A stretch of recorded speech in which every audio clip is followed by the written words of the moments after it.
বাড়ির সবার জন্য নতুন জামা কাপড় নিয়ে এসে পুজোর, আমার আর মেয়ের জন্যই কিছু আনলো না। মেয়েকে বলেছিলাম কালারিং চক কিনে দেবো, তাই দেখো এখন নিয়ে বেরোচ্ছি মেয়েকে কালারিং চক কিনে দেওয়ার জন্য। জানি না কোথায় পাবো, তাও বই খাতার দোকানে এসে বলতেই দেখো কালারিং চক বার করে দিল। মেয়ের মুখে দেখো কত হাসি চকগুলো দেখে। আর এই চকের বাক্সর দাম নিয়েছে 40 টাকা। তারপরে মেয়ে বললে একটা মার্কার নেবে, ব্লু কালারের একটা মার্কার কিনে দিলাম। আর আমার একটা বিউটি ব্লেন্ডার নিয়ে বাড়ি চলে এসেছি। দেখো গ্রিন বোর্ডের ওপরে কি সুন্দর ইয়েলো কালারের চকটা দিয়ে এরপর অ্যাপেল লিখছে, স্পেলিং লেখার জন্যই আর কি এই কালারিং চকগুলো কিনে দিয়েছি। তারপরে আসলো মা বাড়ির সবার জন্য পুজোর জামা কাপড় নিয়ে। তোমরা তো জানোই আমার মায়ের জামা কাপড়ের দোকান। এদিকে দেখো মেয়ে তো পাউডার লাগিয়ে ভূত করেছে মুখের মধ্যে।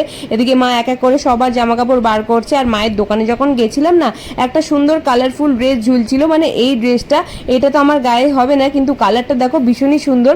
এই ড্রেসটা মা ভাইজিকে দিয়েছে, কেমন লাগছে কমেন্ট করে জানিও। বরকে বলেছিলাম ফোন ধরতে, মেয়ে দেখো বরের মাথায় একদম পাউডার লাগিয়ে ভূত করে দিল। সবার জন্য পুজোর জামা কাপড় মা আজকে এনেছে, আমাদের দেবে অন্যদিন, পরে তোমাদের দেখা।